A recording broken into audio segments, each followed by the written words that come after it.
Kids break things. That's just part of having them. When I was a kid, I broke things. I'm sure you have broken things too.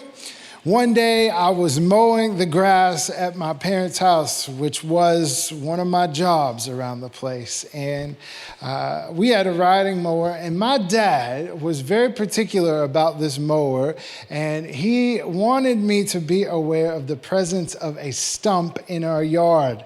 The stump didn't come up very high, so it was hard to see, and so he took me over and he said, "Look, hey boy, look.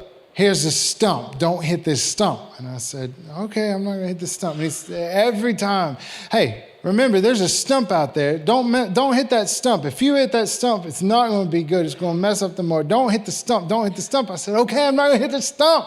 Don't worry about it. I got it. I'm a grown man." And so I got on the mower, and I remember I was out there, and I was just singing. I was happy. I was at the top of my lungs singing out there, and I was cruising too. I like to, one side has a turtle, one side has a rabbit, and I was full rabbit, baby, and I was all the way on with that lawnmower. And I hit that stump like it was the will of God for my life to hit that stump. And I remember the mower just came to a complete halt. I came off the mower into the grass.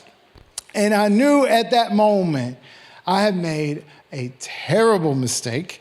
I considered running away from home and changing my name. My only transportation was that mower, so that wasn't going to work, I didn't know what to do. My dad eventually came outside, and he looked at the situation with the mower, and he expressed his displeasure in that moment. But then you know what he did? He went and he got some tools out of the garage, and he started to fix the damage that I had done to the mower. And that's just kind of how things were back then. My dad could fix things, and he didn't go to school to learn how to fix things. I don't know where he learned to fix things. I think just by fixing things, he learned how to fix things, and he would do it with his hand.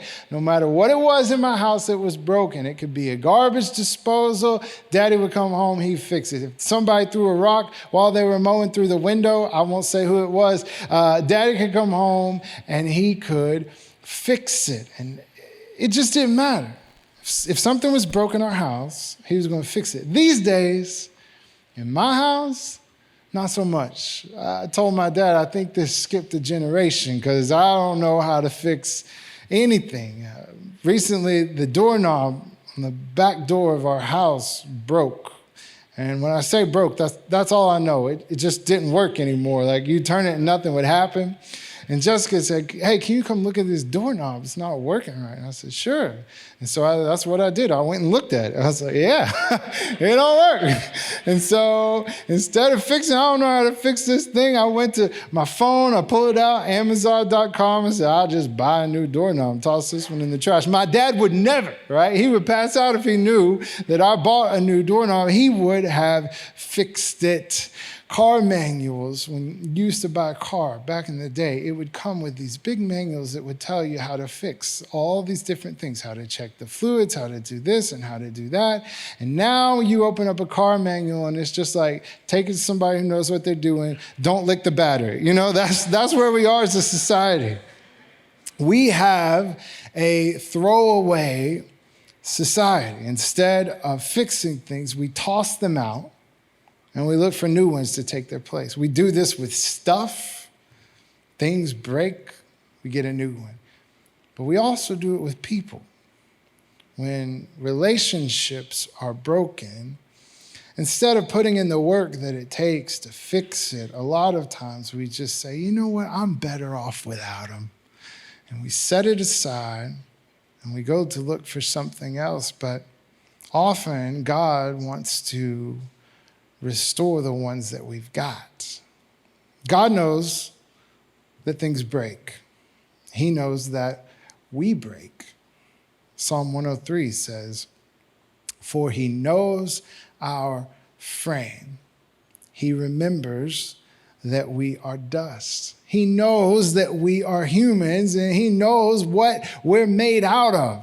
And even the toughest people still have a fragile frame, that we are made from dust. He knows that when the pressure of life comes and the things in life come against us, that sometimes we break. And he knows that relationships break, and he makes a way for those things to be restored. One thing that tends to break a lot is a relationship in our life. We can all probably think of relationships that have been broken or that are broken with people that we know right now. And relationships are the most valuable thing that we have in life. And the longer you live, the more you realize that this is absolutely the truth. It's not about money. Life isn't just about hobbies and having a good time and pleasures and accomplishments and trophies. As good as those things can be, life is about the people that God has placed in our life. And you would think, with as valuable as relationships are, as valuable as people are in our lives, we would spend years and years learning and being trained on how to deal with relationships, how to handle conflict, how to navigate and patch up brokenness when we see it. You would think that that would happen, and we would learn about this in school. I do not remember taking that class in junior high. I remember how to bake a cupcake. I remember the Dewey Decimal System that I'll never use in my whole life. But I do not remember any time where we sat down and learned how to go through tough times with other people, which is wild to me because you got to be trained to do all sorts of things. Any job that you get, you got to be trained. One job that I had was I worked for Walmart and I pushed the shopping carts from the parking lot back into the store. That was the entire job. And they took me 2 days to train on how to do that, okay? That may say more about me than it says about them, but it's the truth. I had to go through a training for this, but I did not have to go through 1 minute of training to marry a woman from Louisiana. Now, that is crazy to me. I don't understand it, but it's the truth. Some of you may have been in families that modeled this well. How to handle tough times, how to get over disagreements. Some of you didn't. I know that there are a lot of people that grew up around real dysfunction in their life, and maybe your family could write a novel on all the things not to do. You weren't helped by watching your family go through tough times. And so you grow up, you fall in love, you get married, you go through something hard and difficult, and then you're like, what am I supposed to do now? In conflict, there's usually 2 types of people. Okay, we call them skunks and turtles. And the turtles, they're the ones that they're going to have their head down and the fight's going on and they're not looking at anybody. And the other one is the skunk, and they're spraying their stank all over the house. And they always marry each other.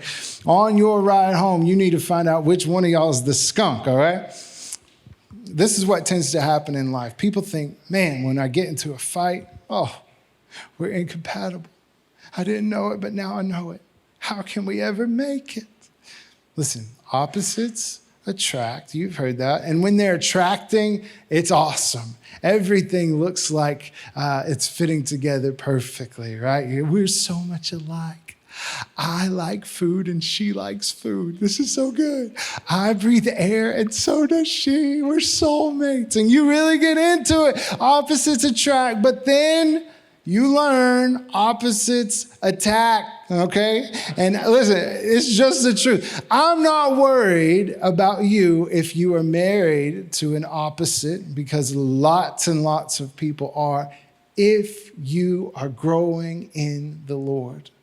Because if you're growing in the Lord, then he will take those things that are about you, the opposite things, and he will strengthen your marriage because of it. You will complement each other. You will reinforce each other where you're weak. God uses opposites all the time, and those people end up having amazing lives together. What I am worried about are the opposites that are together and they are not growing.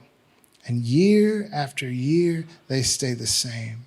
And you find that when the opposites attack, you live in conflict day after day and week after week, and you get tired of the same old arguments over and over again, and you live in this conflict long enough, it'll end up destroying your home. Mark 3:25 said, a home filled with strife and division destroys itself. Thankfully, the Word of God keeps it real with us concerning conflict. It's all up in there. And today we're going to be in Genesis, a story of two brothers and conflict and tension that is strung throughout their lives. It's the story of Jacob and Esau.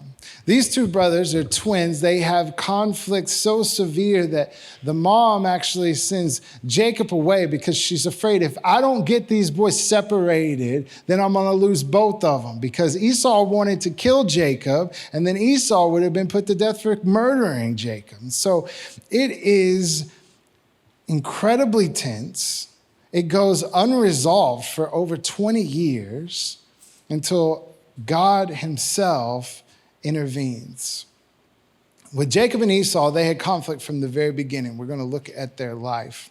And we'll see the different things in their lives that fed into this conflict, that broke their relationship, because many of the things that they dealt with are the same things that we deal with to this day. So if you're taking notes, I'm going to give you some things that I see in this story that will help us identify where conflict comes from. The first is this: you see competition that becomes rivalry. Genesis 25, starting in verse 23, the Lord said to her, 2 nations are in your womb, and 2 peoples from within you will be separated. 1 people will be stronger than the other, and the other will serve the younger. And when the time came for her to give birth, there were twin boys in her womb. The first came out, was red, and his whole body was like a hairy garment. So they named him Esau. And after this, his brother came out with his hand grasping at Esau's heel. So he was named Jacob. They did not even make it out the womb before they started fighting. Jacob had a hold of that boy's foot and was trying to pull him back in because he wanted out first.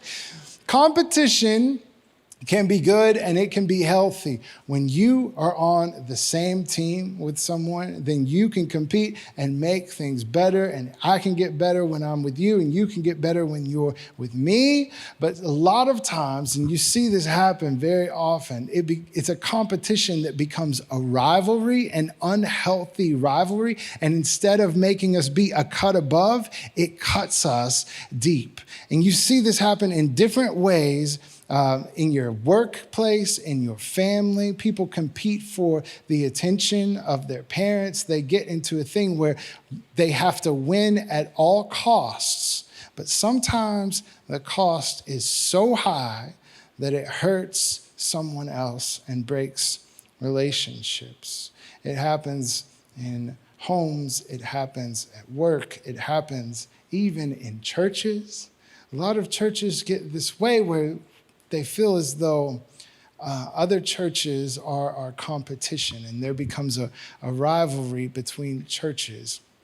Let me tell you something about New Life in the heart of this place.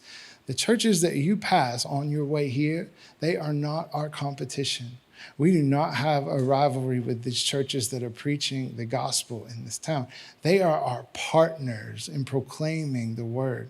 They are not our competition. But that's what you see in Jacob and Esau, as they had a very unhealthy competition with each other that became a hurtful rivalry. The second thing that you see is they were different, but their differences weren't celebrated. Their differences ended up being despised. Like, they are 2 different dudes. They're twins, but they ain't anything alike. Okay, Esau is a hairy guy.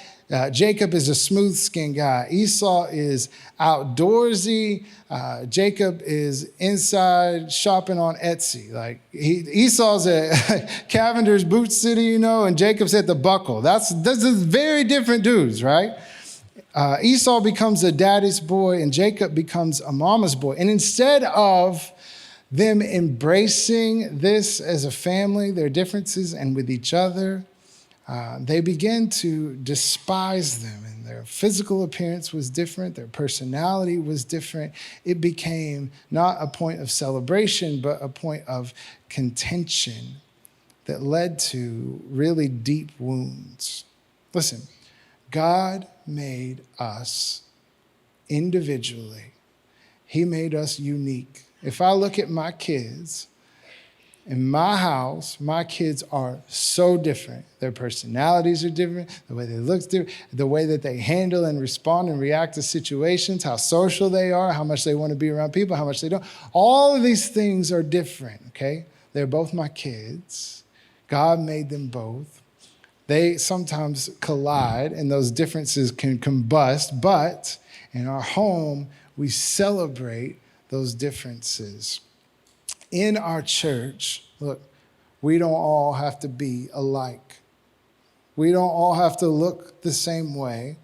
We need to build a life-giving culture around that.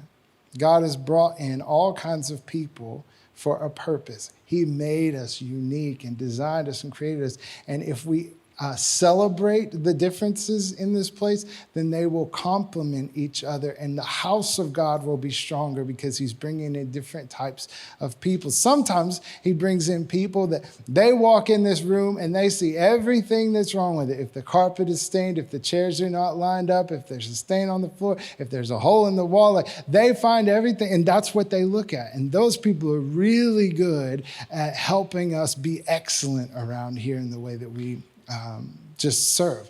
Then God brings in people that if we didn't have one chair in this whole auditorium, they would walk in and they wouldn't notice it at all. They would just see all the other people and they go and talk to them and they'd be shaking hands and hugging people. And then when we told people to sit down, they'd be like, wait a second, did y'all change something around here? Like, these are people that God brings in. They're not the same. They're gifted differently. They're unique, but God has created them and we need them all. In your life, you can't let just the fact that someone is different than you be a point of contention for you. The next thing that we see is sin that separates. Jacob, his name means liar, deceiver, and he lives up to his name. He manipulates to get what he wants, and he does some things that are wrong in this story. Esau is someone that does not have the favor of God on his life. He's driven by his flesh. He's rebellious. He gives away his birthright for a bowl of gumbo. He marries the wrong girl on purpose out of spite. And all of these things that are sinful end up coming in and separating these people.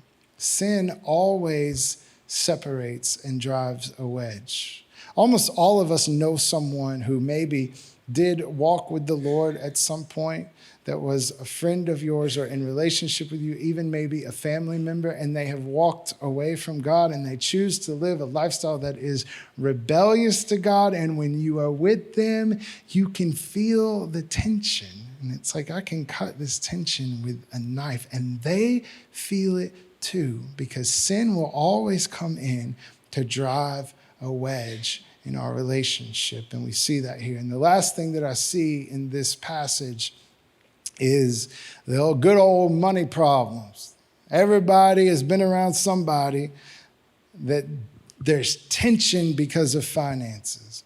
Jacob stole Esau's blessing from his dad, Isaac.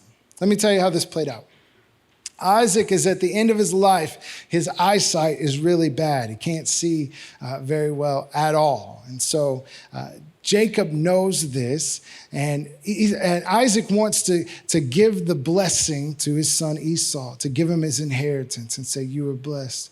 But Jacob, remember, is a deceiver and a liar. And so what Jacob does is he goes and he gets a costume. Esau's hairy, so he gets a hairy costume and he puts it on his arms. And Esau smells like a man's man out in the forest. And so Jacob goes and he gets some brute cologne and he puts it on, wipes it on his neck and all this stuff. And he goes into his dad's room and Isaac is there and he says, it's me, it's your son Esau. And really, it was Jacob. And so Isaac stretches his hands out and feels the hair and he smells the cologne and he says, you are my son Esau, I bless you. And in that moment, he stole Esau's blessing. And in the story, their relationship had been strained before, but this was the final straw, the final blow.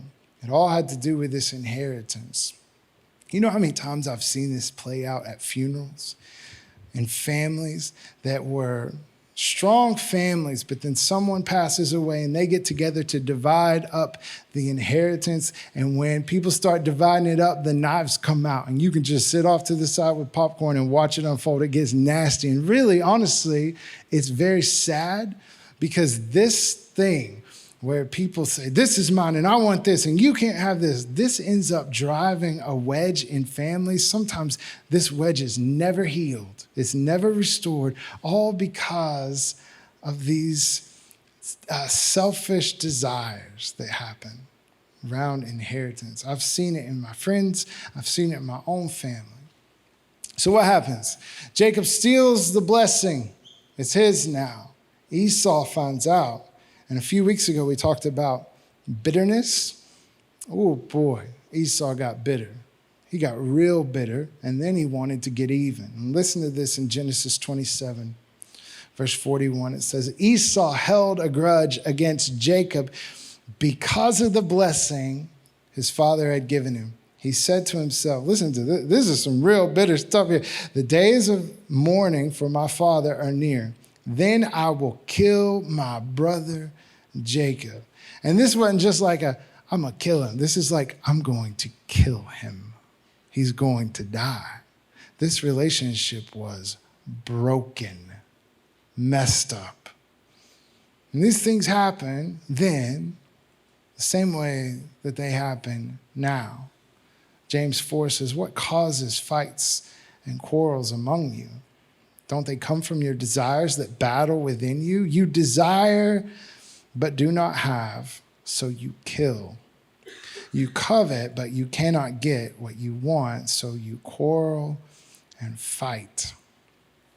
Jacob and Esau's relationship was broken. You think of any relationship in your life that is broken. If you can, listen, I want you to know today, there's hope. Because even though these guys had a wedge between them, God made a way for them to be restored and reconciled. And I'll show you what happened in the text. Number one, Jacob had to face the conflict. The tension hung in the air for a long time, over 20 years. And there's so much life that happened in between. And that goes to show you that time does not heal all wounds. Somebody said that one day. That person had never been shot, because sometimes you got to do something more than just sitting around and wait it out. You can bleed out if you don't address the wounds. Time does not heal all wounds. Jesus heals all wounds. The wounds that you have in your life, they must be addressed. And you have to face them. You do. You have to have the tough conversations, even if you don't want to. There was a time in my life, Jess and I had just gotten married, and she didn't know I had lost my job like a week before we got married. And so she was marrying the unemployed. God bless you. I love her for it. When we got back, we lived in Albuquerque, and we had a little apartment out there. And we didn't know how to pay the rent, to be honest with you. We were broke. I didn't have no money. I didn't have any prospects. And a buddy of mine said, you can stay in our house. You can live upstairs. He had a big house, and he let us move in. And so I said, Jessica, I got this great plan. We're going to move in with my buddy. And I'm sure she felt like she really married a winner. But anyway, so we did. We started to get everything out of our apartment, and we moved in. And Jess, I remember she told me, she said, you need to go talk to them at the apartment office. You need to tell them we're moving out. And I didn't want to do that because I knew they were going to be mad at me. I had this big, long lease and all this stuff. And I said, Jessica, I don't want to talk to them. She said, you need to go tell them that we're leaving. And I said, nah, they'll figure it out. Well, I'm not going to be there. They'll come over one day. I'll be gone. And so I didn't take her advice, and we moved out. And did you know that you can't just move out of an apartment if you have a lease? They do not like that at all, actually. And sometimes they post stuff to your credit report. And so when we tried to rent a house for the longest time, every time we would put in an application, it would be denied because I didn't go to that office and just tell these people that I was moving out of our apartment. That one little thing ended up costing me years of frustration and turmoil and not being able to rent a house or find a place to live, all because I didn't face it in the moment. And there are things that until you face them, they're going to follow you around in your life. God will put you in a position to face your biggest conflict. We see that all through Scripture. We see it in Moses, had to face the Red Sea. And David had to face Goliath. And Joshua, the wall of Jericho. Elijah had to face Jezebel. The Hebrew children, Shadrach, Meshach, and Abednego, they had to face the fiery furnace. Paul had to face Caesar. Jesus had to face the cross of Calvary. And if that cup did not pass them by, it won't pass you by either. You've got to face it. Conflict is never resolved accidentally. It's always intentional. Someone has to make the move. It never resolves itself. The only way to reconcile a relationship is to face that conflict. You can't go over it. You can't go around it. You can't bury it.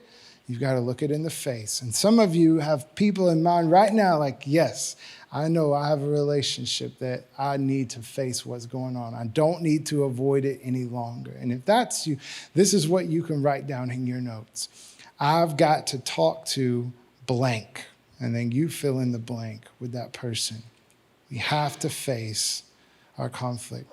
When the messengers returned to Jacob, they said, we went to your brother Esau, and now he is coming to meet you, and 400 men are with him. In great fear and distress, Jacob divided the people who were with him into two groups, and the flocks and herds and camels as well. What happened? Esau knew Jacob's coming. The messengers come back and they say, Jacob, Esau's coming to you. And he's got 400 dudes with him. Jacob panics. 20 years later, he's still full of fear and anxiety over this broken mess of a relationship. And so he divides all of his stuff into two groups because he says, at least half of us will make it out of this thing if Esau's coming after me. Like, we've got to do something here. 20 years, Jacob still has a ton of fear, but we see what happens next is that Jacob takes it to the Lord and faces it. Number two, we see Jacob wrestling with God. Some of you are going through stuff right now, and I would tell you, don't let it fester.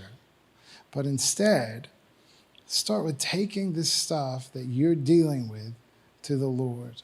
Take it to Jesus before anything else in prayer. Verse 24. So Jacob was left alone, and a man wrestled with him till daybreak. When the man saw that he could not overpower him, he touched the socket of Jacob's hip, so that his hip was wrenched as he wrestled with the man. So Jacob called the place Peniel, saying, it is because I saw God face to face, and yet my life was spared. The sun rose above him as he passed Peniel, and he was limping because of his hip. Jacob, a man appears, the Bible calls an angel of the Lord, comes and wrestles with Jacob all night long. And then at one point, when it's over, it touches Jacob's hip and knocks it out of socket so that Jacob has to walk with a limp. Jacob comes out of this wrestling match. Very different. And this is why you have to go to God with this stuff. Because God will take that conflict and he will use it to change you. Conflict is like a tunnel. You have to go through it. And when you come out on the other side, you'll be a different person. And this moment literally changed Jacob. He goes from being Jacob, the manipulator, the liar, the deceiver, to God changing his name to Israel, which means prince with God. And for you, how do you wrestle with God in things? I would tell you this: take these broken things to him in prayer and take them back to him over and over and over again, so long as you need. As these things are coming up in your life and they're on your mind, every time that these things surface, take them to the Lord in prayer. Be persistent in it. Don't give up. Continue, continue, continue. When my kids, something breaks in my house, they just naturally come and bring it to me and say, hey, this is broken. Can you fix this? And we should do the same thing with the Lord. When we encounter brokenness in our life, just like a child, we'd say, Lord, this is broken. Would you fix it? And I'll tell you, he's always working. But a lot of times, he's working on you. Like you bring something to him and you're like, man, these people did me wrong, Lord. This situation's messed up, Lord. Fix their heart. And he says, okay, let's start with your heart. Like, even if you have a broken relationship and it was only 4% your fault, the Lord's going to shine that light on your heart and show you that 4%, and you've got to own it and start with your own life. There was a pastor at one of the campuses of New Life, and they said, I was always like, when people would come around me and they had really bad breath, like it would get on my nerves and it would offend me so bad. Like I just couldn't understand it. I hated it. He said, during the pandemic, I had to put on one of those N95 masks. And I realized my breath stank worse than anybody's.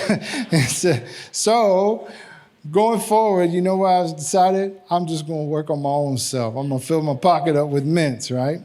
When you wrestle with God, he begins to light up the areas of your own heart that you may have missed the mark.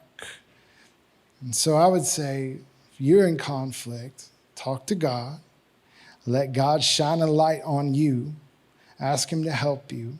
And then once you're at a place where you can do this, you need to set up a peace talk. Number 3, the last thing that we see Jacob be the blesser.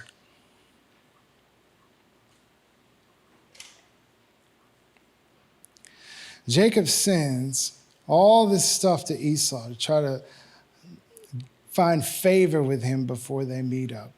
And he's hoping and praying that when they do meet, that Esau's not trying to kill him, but all of this stuff will have won him over. And Esau asks, what's the meaning of all these flocks and herds I've met?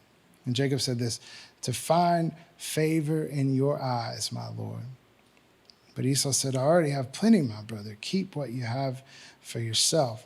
Jacob is trying to be a blessing in every way that he can. In his words, in the way that he honors. He said, he calls him my Lord in this. He's honoring him in his actions and his gifts. He's holding nothing back. The one thing that Esau wanted, his father's blessing, he didn't get.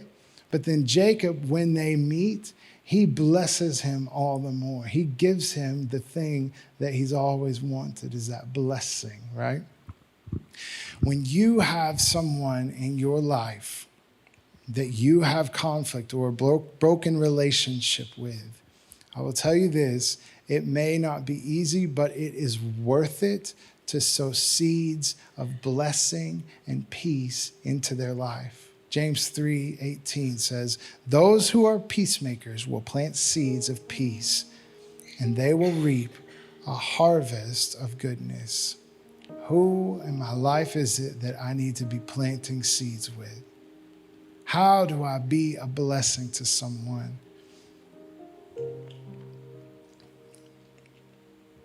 Over these last few minutes that we're together, my prayer is that God would just show you the relationships that you have that are broken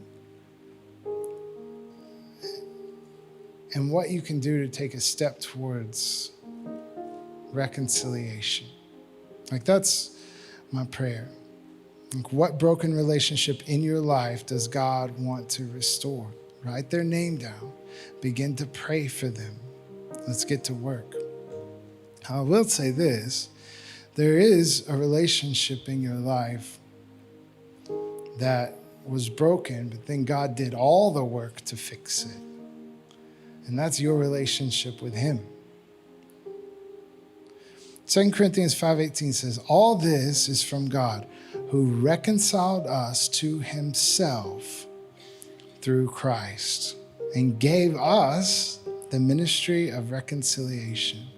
The Bible says that every one of us had a broken relationship with God.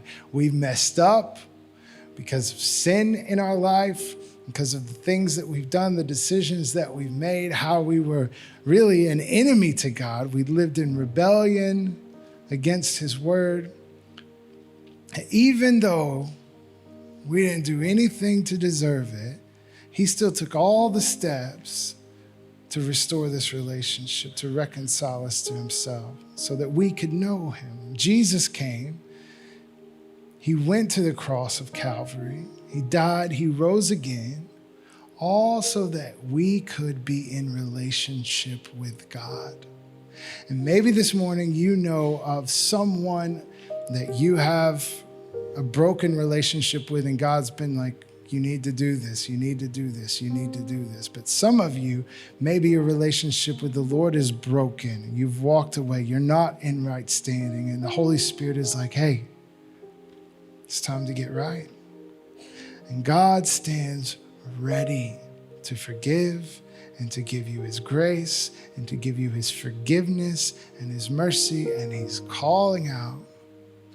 He's done all the work. And you just need to respond to that today.